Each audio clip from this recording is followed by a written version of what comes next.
옛날에 하루가 멀다 하고 매일같이 부부싸움을 하던 한 노부부가 있었습니다. 얼마나 과격하게 싸우는지 이 부부가 싸운다는 것을 온 동네 사람들이 다 알고 있을 정도였죠. 그 소리까지 다 들렸던 겁니다. 그 싸울 때마다 할아버지는 이렇게 말했습니다. 내가 먼저 죽으면 꼭 내가 무덤을 파고 올라와서 당신 죽을 때까지 따라다니면서 내가 괴롭힐 거야. 싸울 때마다 그러니 이제 동네 사람들도 다 알고 있던 거죠. 그러던 어느 날 진짜로 할아버지가 먼저 돌아가셨습니다.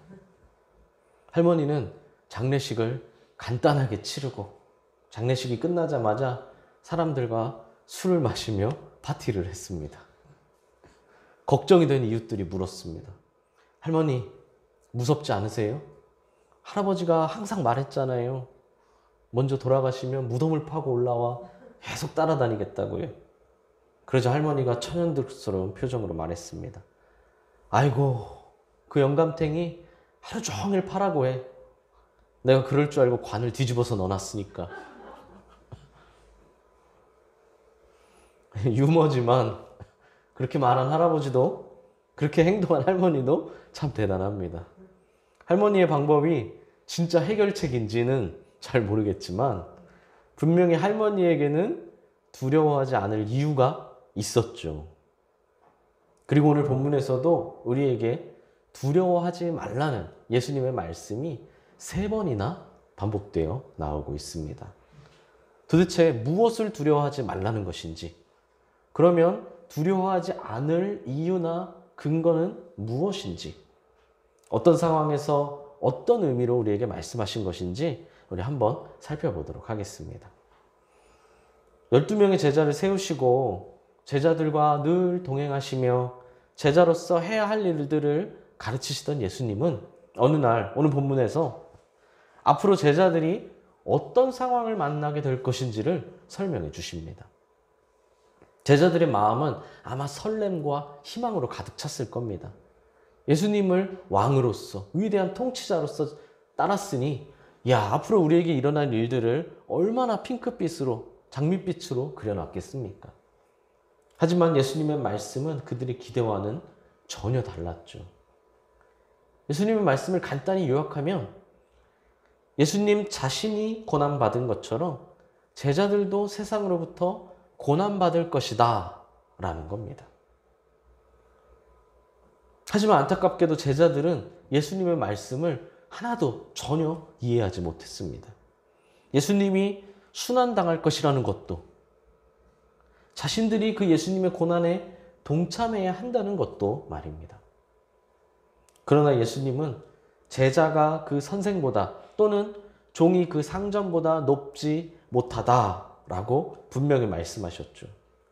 무슨 말인가요? 예수님이 예수님이 선생이고 제자들이 제자고, 예수님이 상전이고 제자들이 종인데 어떻게 예수님이 고난을 받으시는데 예수님을 따르는 자들에게 고난이 없을 수 있겠냐는 거죠. 선생이 고난을 받는데 어떻게 제자가 고난을 받지 않고, 상전이 고난을 받는데 어떻게 그 종이 고난받지 않겠냐는 겁니다. 예수님을 따르지 않으면 고난을 피할 수 있습니다. 예수님을 따르지 않는 사람이면 고난받지 않겠죠. 하지만 예수님을 따르는 자라면 고난을 받게 된다는 겁니다. 여기서 잠시 우린 마태복음 12장으로 잠깐 넘어가야 합니다. 12장을 보면 예수님이 귀신 들린 사람들을 고쳐주시는 장면이 나오는데요. 예수님이 말씀으로 귀신을 쫓아내실 뿐만 아니라 그들이 가진 병들을 치유해 주시는 것을 보자 사람들은 와 하면서 깜짝 놀랍니다. 와 진짜 놀랍다. 정말 우리의 구세주인가 보다 라고 생각을 하는데 바리새인들은 그때 예수님을 향하여 바알세불이다 라고 합니다. 바알세불이란 귀신의 왕 혹은 파리의 왕이라는 뜻으로 사탄을 의미하는 것이죠. 예수님이 기껏 귀신을 쫓아내고 병든 자를 치유해 주셨더니 예수님을 보고 바리새인들은 사탄의 힘으로 귀신을 쫓아냈다는 겁니다.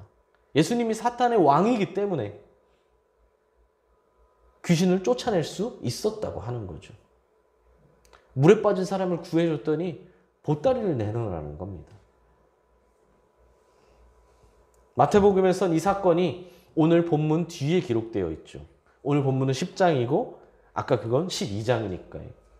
하지만 사건이 일어난 시간의 순서대로 보자면 12장의 사건은 사실은 오늘 본문보다 먼저 일어난 일이고 오늘 본문은 12장보다 나중에 일어난 일입니다. 시간 순서로 보자면요. 마태복음은 시간의 순서보다는 주제의 통일성을 갖고 써나갔기 때문에 시간의 순서로는 가끔씩 이렇게 오차가 생길 때가 있어요. 시간 그대로 역사책처럼 그냥 있었던 일을 1시, 2시, 3시, 4시, 5시, 6시 이렇게 일어난 일대로 적은 게 아니라 주제별로 같은 주제별로 묶어서 핵심을 전하고자 하는 것이 마태복음의 목적이기 때문입니다. 어쨌든 집주인인 예수님이 오늘 집주인이라고 표현하시잖아요. 집주인인 예수님이 귀신을 쫓아내고 병을 치료해 주시고도 귀신의 왕이라는 모욕적인 말을 들었었는데 게다가 앞으로는 그보다 더 극심한 고난, 핍박을 받게 될 것이 자명한데 예수님을 따르는 제자들에게도 그 집 사람들에게도 집주인이 고통을 받았으니 그 집 사람들에게도 당연히 더 극심한 고난과 핍박이 있지 않겠느냐라고 말씀하시는 겁니다. 그리고 여기서 첫 번째 두려워하지 말라라는 말씀이 나옵니다. 예수님이 당당히 고난받으셨듯이 제자들도 고난받을 것을 두려워하지 말라고 하시는 거죠. 그럼 두려워하지 않을 근거, 이유를 무엇이라고 하십니까? 결국 모든 것이 드러날 것이기 때문이라고 하십니다. 감추인 것, 숨은 것은 전부 다 복음을 나타내는 표현입니다. 지금 당장은 사람들이 복음을 알지 못하고 오히려 복음을 전하는 자들을 핍박하고 있지만 언젠간 사람들이 이 복음만이 진리라는 사실을 깨닫게 될 날이 반드시 오게 된다는 겁니다. 아직은 감추어져 있지만 반드시 드러나게 될 것이라는 거죠. 이는 단순히 하나님이 정하신 때가 이르면 모든 진상들이 낱낱이 밝혀질 것이라는 의미도 있지만 그것을 넘어 더 나아가 그에 대한 합당한 보응과 보상이 이루어질 것이라는 의미입니다. 박해한 자들에게는 하나님의 진노의 심판이, 박해받은 자들에게는 위로와 상급이 주어진다는 겁니다. 당장은 박해받겠지만 결국 제자들에게는 어떤 작은 일도 절대 억울한 일이 일어나지 않는다는 것이죠. 왜냐하면 밝히 드러날 뿐만 아니라 그거에 대한 보상과 보응이 확실하게 이루어지니까요. 당시의 제자들과 그리고 오늘을 살아가고 있는 제자들에게도 복음으로 인한 핍박이 절대 영원한 것이 아니라는 것을 알려주시는 겁니다. 물론 지금 당장은 복음이 모든 사람들에게 온전히 전해지지 않았습니다. 심지어 12제자조차도 예수님의 사명과 정체에 대해서 제대로 이해하지 못했죠. 그만큼 복음의 내용이 덜 드러났다는 겁니다. 그만큼 아직 숨겨져 있다는 거죠. 그래서 예수님은 제자들에게 뭐라고 말씀하십니까? 광명한 데서 말하며 집 위에서 전파하라 라고 명령하십니다. 앞으로는 제자들이 복음을 더 담대하게, 더 공개적으로 전해야 한다는 겁니다. 좀 더 정확히는 나중에 예수님이 죽으시고 부활하신 뒤에는 성령 충만을 받은 제자들이 본격적으로 복음을 전해야 한다는 것을 미리 오늘 본문에서 설명하고 계시는 겁니다. 아주 오래된, 아주 옛날에 있었던 제 기억에 되게 남는 TV 프로그램이 하나 있는데요. 그게 뭐냐면 고등학생들이 자기 학교 옥상에 올라가서 그동안 꼭 하고 싶었지만 못했던 말, 꼭 필요하다고 생각했던 말을 전교생들 앞에서 당당하게 외치게 했던 프로그램이 있습니다. 그래서 누가 옥상에 올라가서 누군가는 막 폭로를 하기도 하고요. 누군가는 옥상에 올라가서 막 고백을 하기도 하고요. 너 알고 있니? 고등학생인데 내가 너 초등학교 때부터 좋아했었어. 막 이러면 전교생들이 막 와 박수를 치고 막 그런 프로그램이 있었죠. 당시 이스라엘의 가옥 구조가 우리나라 학교처럼 평평하게 되어 있었습니다. 지붕이 평평하게 되어 있었기 때문에 그 프로그램처럼 어떤 일을 공개적으로 모든 사람에게 말하기 좋은 구조였다는 겁니다. 옥상이요. 그래서 오늘 예수님이 집 위에서 전파하라 라고 하시는 거죠. 복음은 이렇게 전해야 한다는 겁니다. 은밀하고 비밀스럽게 전하는 것이 아니라 모두가 들을 수 있도록 당당하게 공개적으로 행해야 할 자랑스럽고 복된 일이라는 겁니다. 그러려면 내가 먼저 복음에 대해 확고한 믿음을 가져야겠죠. 그리고 내가 먼저 말이 아니라 합당한 삶으로 믿어야 합니다. 그때 두려워하지 않고 당당하게 전할 수 있죠. 오늘 첫 번째 두려워하지 말라 기억하셔야 합니다. 세상의 박해를 두려워하지 말라는 거죠. 결국 다 드러날 것이고 그에 대한 보응이 있을 것이기 때문에요. 그리고 28절에서 두 번째 두려워하지 말라는 말씀이 나옵니다. 이번엔 복음으로 인해 핍박하는 자들을 두려워하지 말라고 하십니다. 아까는 핍박을 두려워하지 말라고 하셨다면 이번에는 핍박하는 자들도 두려워하지 말라고 하시죠. 이번에 두려워하지 않을 수 있는 이유와 근거는 무엇인가요? 그들에게는 한계가 있기 때문입니다. 사탄은 하나님께서 허용하신 범위 안에서만 자신의 능력을 행사할 수 있습니다. 그리고 그 범위는 절대 사탄은 인간의 영혼에 관여할 수가 없죠. 인간의 영혼을 구원할 수도 없고 인간의 영혼을 파멸시킬 수도 없습니다. 사탄이 주는 고통이 아무리 크다 할지라도 그 최대는 인간의 육신까지 뿐이라는 겁니다. 행여 주님의 제자가 믿음으로 인해 순교한다 할지라도 그것은 몸의 목숨이지 영혼의 생명이 아니죠. 사람은 누구나 언젠가 다 죽을 수밖에 없습니다. 다만 그것은 이 땅의 목숨이죠. 이 땅의 목숨은 누구나 반드시 죽게 됩니다. 하지만 복음으로 인해 죽으면 오히려 둘째 사망이라고 불리는 영원한 사망에서 확실하게 면제됩니다. 몸의 생명은 죽을 수 있지만 영원한 죽음에서는 확실히 면제되기에 우리는 영원한 죽음을 절대 맞이하지 않는다는 거죠. 세상의 박해는 결코 우리의 생명을 해할 수 없을 뿐만 아니라 오히려 영생의 증거라는 겁니다. 예전에도 한번 말씀드렸지만 우리가 주님을 위해 박해받는 것이 영생의 증거가 된다면 도리어 그 박해를 기뻐하고 즐거워할 수 있어야 한다는 거죠. 이 믿음이 있을 때 우린 그 어떤 박해도 두려워하지 않을 수 있다는 겁니다. 그리고 처음이자 마지막으로 두려워하라 라는 말씀이 나옵니다. 다 두려워하지 않는 것은 아닙니다. 두려워할 것도 있습니다. 예수님은 참 두려움의 대상은 사탄이 아니라 하나님이시라고 말씀하시죠. 하나님은 우리의 육신은 물론이고 영혼까지도 주관하시는 분이기 때문입니다. 이는 서로 전혀 다른 두 가지 삶에 동일한 원리로 적용됩니다. 하나는 아무리 세상으로부터 높이 평가받을지라도 아무리 세상에서 마음껏 기쁨을 누리며 살고 있다 할지라도 하나님을 두려워하지 않으면 이 땅에선 평안할지 모르지만 결국 영원한 고통을 당할 것이라는 겁니다. 다른 하나는 이 땅에서 아무리 주를 위해 핍박과 고통당하고 있을지라도 하나님을 두려워하는 자는 결국 천국에서 영원한 생명을 누리게 될 것이라는 거죠. 우리는 무엇을 두려워하고 있고 무엇을 가볍게 여기고 있나요? 내 선택에 책임이 있다는 것을 알아야 합니다.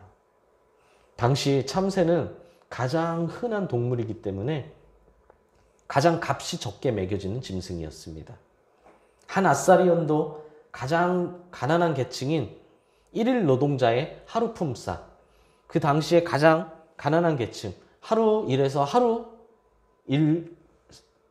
삭을 받는 그 하루 일당의 16분의 1, 그 하루 일당을 말하는 게 아니라 그 일당의 16분의 1이 한 아사리온입니다. 하나님은 이렇게 가장 작은 것들조차도 전부 하나님의 섭리의 대상에 포함되어 있다고 말씀하시죠. 그게 어느 정도냐면 우리의 머리털까지 다 세실 정도라고 하십니다. 머리카락 역시 우리 신체 중에 가장 흔하고 값없는 것이라는 의미로 사용되었습니다. 물론 저도 머리숱이 고민인 사람으로서 머리카락이 가장 값어치 없다, 이 말을 쉽게 용납하기는 어렵지만, 그래도 머리카락은 우리 신체 중에 가장 많을 뿐만 아니라 건강에도 가장 타격이 없죠. 그래서 머리도 우리 자유자재로 자르고, 머리카락도 자유자재로 자르고, 파마도 하고 매직도 하고 하잖아요. 또 머리카락은 너무 많기 때문에 감히 셀 엄두조차 안 나죠. 하지만 이미 하나님은 그것조차 다 세고 계신다는 겁니다. 날마다 빠지고 또 날마다 새로 생겨나는 이 머리카락까지 다 세실 만큼 하나님은 전능하신 분이라는 의미이며, 그만큼 하나님이 우리를 세심하게 보살피시며 사랑하신다는 의미입니다. 그러므로 세상을 두려워하지 말고 우리를 가장 사랑하시는, 우리와 늘 동행하시는 하나님을 두려워하라고 예수님은 말씀하시는 겁니다. 그리고 31절에서 마지막 세 번째, 두려워하지 말라는 말씀이 나오죠. 참새도 하나님이 돌보시는데 참새와 비교도 할 수 없이 귀한 우리가 두려워할 필요가 없다는 겁니다. 왜 그렇습니까? 만물은 오직 하나님의 섭리 속에 있고 이 위대한 하나님이 우리의 편이기 때문입니다. 그리고 이어진 32절, 33절은 굳이 자세히 설명할 필요는 없습니다. 말씀 그대로이기 때문이죠. 누구든지 사람들 앞에서 예수님을 시인하면 예수님도 하나님 앞에서 그를 시인하실 것이고, 누구든지 사람들 앞에서 예수님을 부인하면 예수님도 하나님 앞에서 그를 부인한다고 하십니다. 너무나 명확한 말씀이고 또 너무 중요한 말씀이죠. 29절에서는 주님이 우리와 매일매일 동행하신다는 것을 강조하고 있다면 32절에서는 마지막 때에 있을 하나님의 심판이 강조되고 있습니다. 그러므로 어느 시대든지 어느 상황에서든지 예수님을 따르는 제자라면 이 땅에서도 두려워할 것이 없고 이 땅에서의 생을 마감한 뒤에도 두려워할 것이 없습니다. 우리말로 비유하자면 두려워할 것이 눈꼽만큼도 없다는 거죠. 반대로 예수님을 따르지 않는 자라면, 제자가 아닌 무리라면 반드시 두려워해야 합니다. 33절에 부인한다는 단어는 매우 강력한 부정을 말할 때 쓰이는 단어이기 때문이죠. 이 단어가 언제 쓰였냐면 사람들 앞에서 예수님을 부인하는 베드로의 모습을 묘사할 때 쓰였습니다.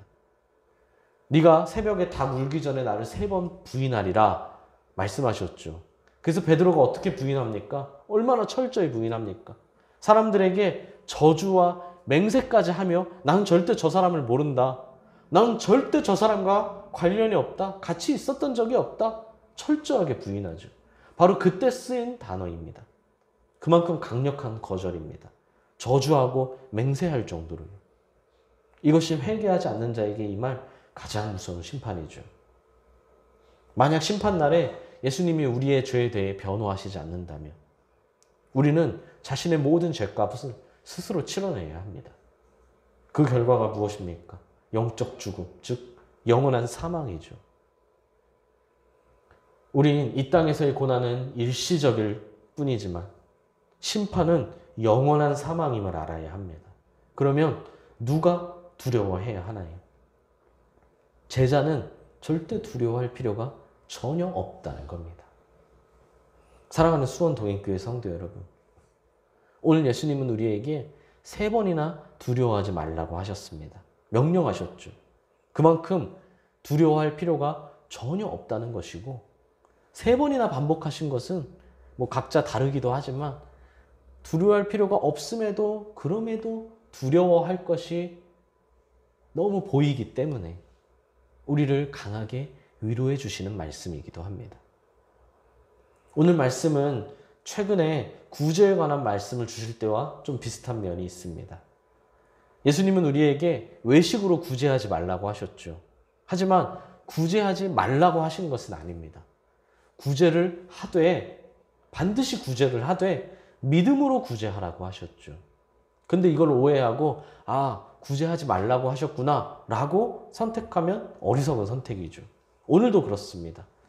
오늘도 두려워하지 말라라고 하셨지만 동시에 두려워하라라고도 하셨습니다. 세상의 핍박자들과 고난을 두려워할 필요는 전혀 없지만 하나님은 두려워해야 한다는 겁니다. 그런데 혹시 우린 이것이 서로 바뀐 것은 아닌가요? 세상은 두려워하고 하나님은 가볍게 생각하는 것은 아닌가요?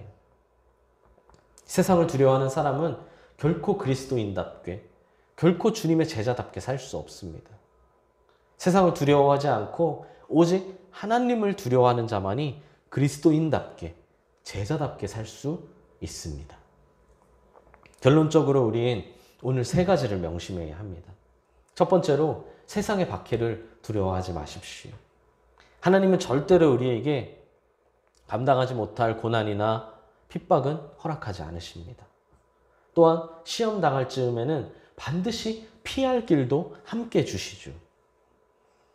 과거에 수많은 박해가 있었고 지금도 다양한 박해들이 존재하며 앞으로 시간이 흘러 나중에는 더 새로운 방법의 박해들이 생겨날 것이지만 주님의 말씀을 확실히 믿는다면 두려움 대신 담대함과 감사함과 희망으로 무엇이든 극복해낼 수 있다는 겁니다. 박해를 받는다고 패배감에 사로잡혀 두려워하지 말고 오히려 담대하게 나아가야 한다는 거죠. 결국 감추인 것이 드러나고 숨겨진 것이 낱낱이 알려질 것입니다. 하나님을 따라 선을 쫓는 자들에게는 영광과 존귀와 썩지 아니하는 영생이, 하나님을 등지고 불의를 쫓는 자들에게는 진노와 분노와 영원한 심판이 기다리고 있습니다. 그러므로 의를 행하다가 좌절하거나 낙심하지 마시고 갈대 같은 세상과 갈대 같은 사람들 속에서도 끝까지 믿음으로 사시길 바랍니다. 우리에겐 담대함이 필요합니다. 믿음으로 담대하십시오. 옆 사람에게 말해주십시오. 믿음으로 담대하세요. 둘째는 주를 위해 받는 고난을 하나님의 은혜로 여기십시오. 참된 제자에게 고난과 핍박은 필연적입니다.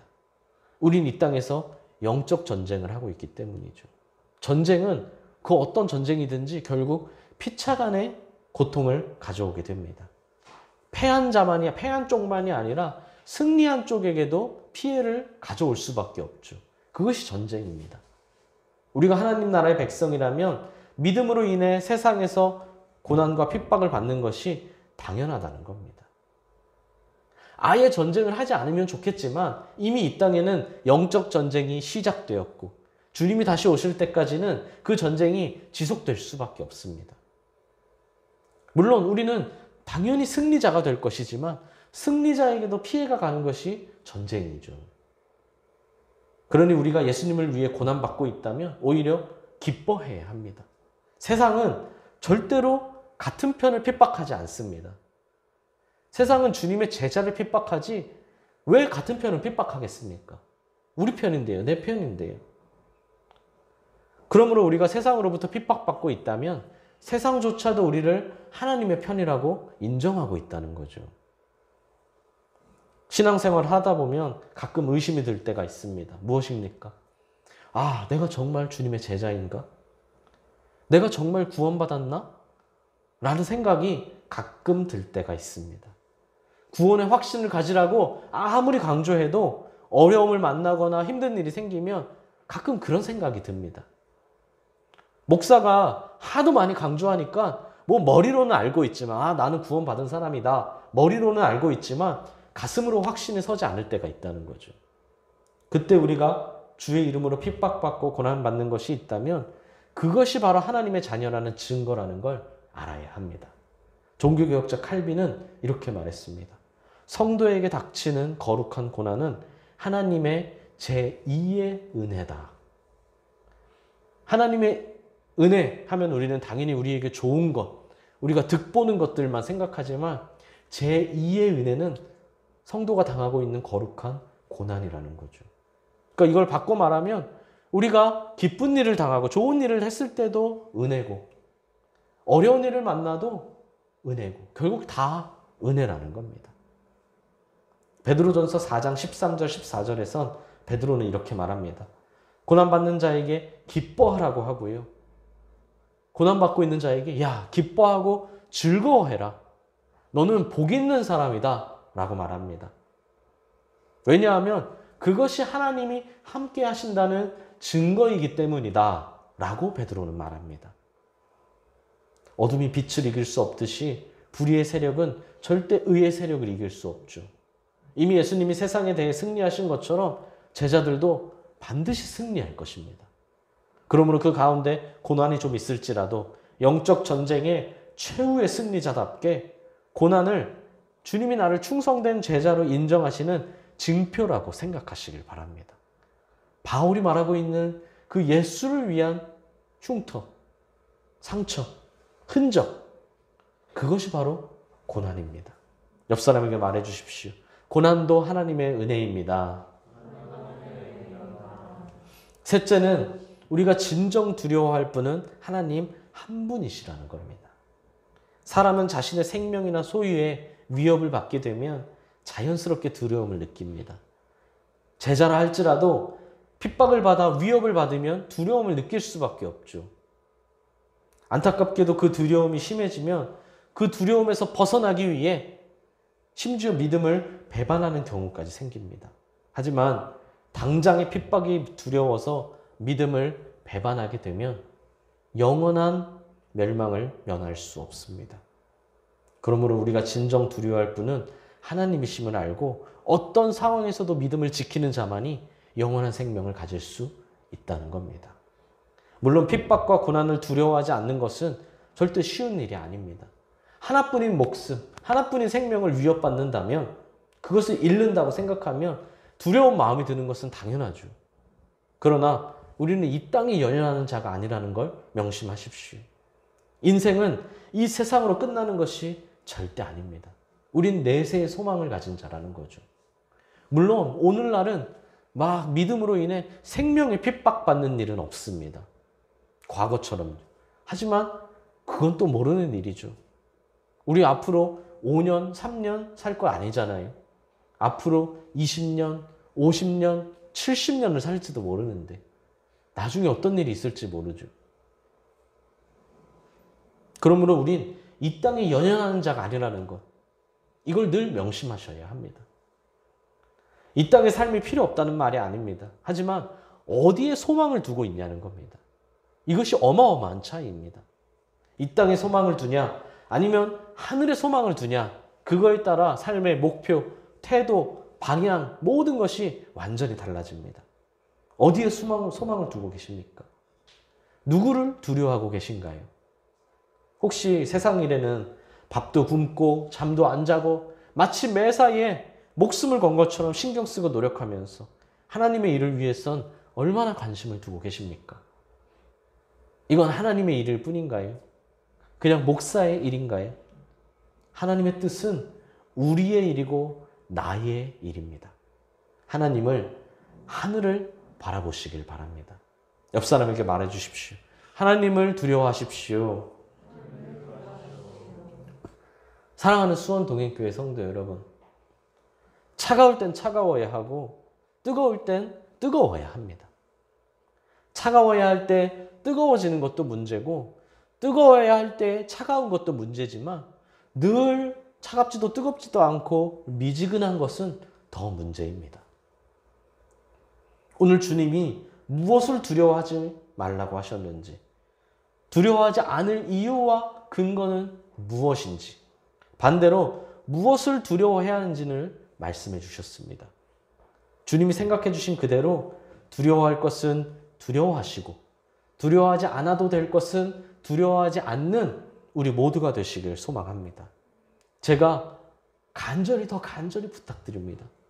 주님이 늘 우리와 동행하신다는 것을 절대 잊지 마시길 바랍니다. 이를 기억해야 두려워할 것은 두려워할 수 있고 두려워하지 않을 것은 두려워하지 않을 수 있습니다. 이를 기억해야 세상을 두려워하지 않고 하나님을 두려워하는 참된 제자로서 살 수 있습니다. 다들 세상이 바뀌어도 너무 많이 바뀌었다고 말하지만 우리나라의 환경이 너무 어려워졌고 갈수록 젊은 세대일수록 더 그럴 뿐만 아니라 이번에 코로나로 인해 교회에게는 마지막 희망마저 끊겨졌다 라고 다들 말하지만 그럴수록 우리는 더욱더 믿음의 제자가 되는, 더욱더 하나님을 두려워하고 세상을 두려워하지 않는 우리 모든 수원동행교회 성도님들이 되시기를 진심으로 소망합니다.